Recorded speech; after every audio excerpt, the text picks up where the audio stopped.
धन्यकार जी। रूहानी गीत विचार इस चैनल को लाइक करें, सब्सक्राइब करें और शेयर करो जी। धन्यकार जी। साथ संगत जी, प्यार से कहना धन निरंकार जी। आज कुवैत, कतार, बहरीन, सऊदी और ओमान के सभी संतों ने जिस तरह ये सत्संग में एक ही संदेशा दिया हर एक जन को कि ये संसार अपनी इस असल पहचान में ही जिए। चाहे जिंदगी तो हर कोई जीते जा रहे हैं, पर जब तक अपनी पहचान इस ब्रह्म ज्ञान द्वारा नहीं होती, तब सच्चे मायने में एक असल जिंदगी शुरू नहीं होती। तो ये जिनको ब्रह्म ज्ञान की दात मिली वो मुबारक, और आगे हर एक ने प्रेरणा ये घर घर तक पहुंचानी है कि कैसे हर कोई अपना मुख उज्जवल कर सकता है इस रोशनी से।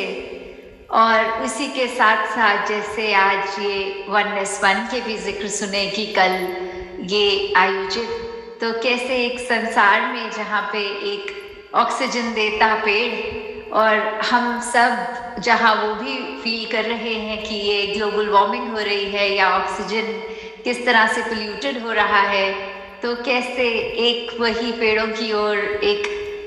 ही सोल, एक तरीका ऑक्सीजन बढ़ाने का, तो कैसे हमने जहाँ ये मन की भी संसार में प्रदूषण खत्म करनी इस ब्रह्म ज्ञान द्वारा अपने चरित्र को साफ रख के एक मानवीय गुण, एक ह्यूमन वैल्यूज को लेकर जहाँ अपने अंदर की सफाई रखनी है, और वहीं प्रदूषण बाहर का भी ये इस एक्टिविटी से कि ये संतों ने तो शुरू से ही परोपकार ही समझाया है। और जिस धरती पे हम आए हैं, तो जहाँ पैदा हुए हैं उस समय से लेके अपनी डेथ तक अगर हम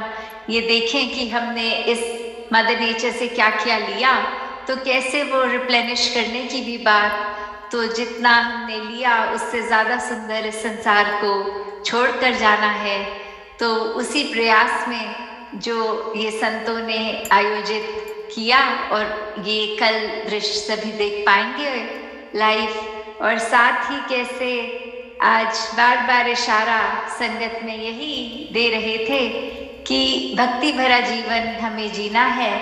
तो उसके लिए हमने अपने मन को इस परमात्मा में टिकाना है, अपने आप को समर्पित करना है, तभी परिस्थिति जैसी भी होती है वो मुबारक लगती है। वो एक अपने आप में फिर एक अगर अच्छी ना भी लगे एक थियोरेटिकली, तो फिर भी वो भक्त पर उसको भी ब्लेसिंग ही मानता है।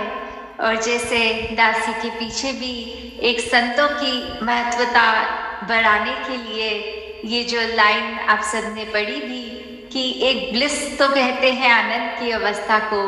तो हमने अगर आनंद की अवस्था को प्राप्त करना है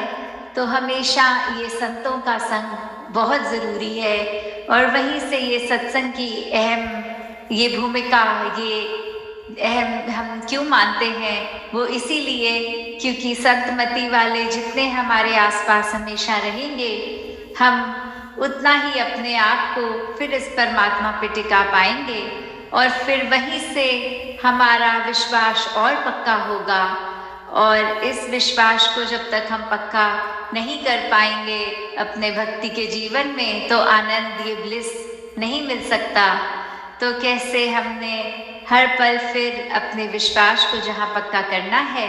और विश्वास के ऊपर ही दासी को एक कहानी भी जो याद आ रही है, आप सब संतों ने सुनी भी होगी पहले, कि कैसे एक कहीं चलते हुए एक मक्की का दाना किसी व्यक्ति को दिखा और उसने उठाया, और साथ ही उनके साथ ट्रैवल उनके गुरुजी कर रहे थे, और बोला कि गुरुजी आप तो कहते हैं कि हर दाने पे खाने वाले का नाम लिखा होता है, तो बताएं इस दाने पर किसका नाम लिखा है। तो फिर उस समय गुरुजी कुछ ना कहते, और थोड़ी देर पे फिर वही सवाल दोहराया गया, और इस टाइम गुरुजी कहते ये जो आपके हाथ में दाना है इस पे एक मुर्गे का नाम लिखा है, ये अन्न, ये मक्की का दाना उस hen को मिलेगा।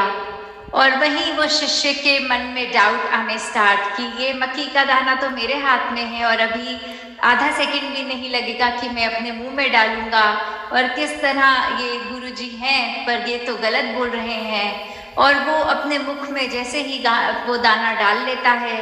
वो उसकी विंड पाइप में चला जाता है, चोकिंग हो जाती है, वो खाना पेट तक नहीं जाता और सांस उखड़ने लगता है। और फिर जैसे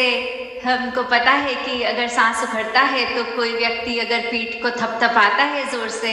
तो वो चोकिंग की राहत बन जाती है और मुख में अटकी हुई चीज मुख से बाहर आ जाती है। और जैसे ही फिर वो मक्की का दाना एक मुंह से बाहर आके वापस जमीन पे गिरता है, वहीं एक मुर्गा आके उसी समय उस दाने को खा लेता है। तो ऐसे ही हमें कितनी बार जीवन में ये भी लगता है कि एक हमें पता है ये चीज ऐसे होनी है, पर ये परमात्मा को कुछ और ही, एक उनकी रजा कुछ और ही ये निरंकार ने जो लिखी है, तो कैसे उसमें भी हमने अपने आप में वो अभिमान या एक डाउट, एक विश्वास से हटना नहीं है। हमने यही मानना है कि जो इसकी रजा वही मुबारक है, और जो ये हमें सत्संग में सिखाया जा रहा है, जो सिमरन करके मन में आनंद, ये स्थिरता आती है, जो सेवा करके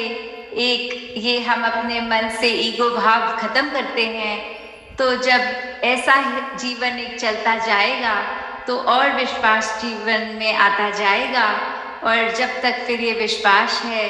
तब ही हम अपने आप को अंदर से और ज़्यादा अच्छे गुणों से भर सकेंगे, क्योंकि फिर एक अच्छाई और बुराई हमारी नज़र से ख़त्म हो जाती है। बस यही विश्वास रहता है कि इस निराकार ने जो करना है वो हर एक के भले के लिए ही करना है। तो ऐसा ही विश्वास संतों का रहा है,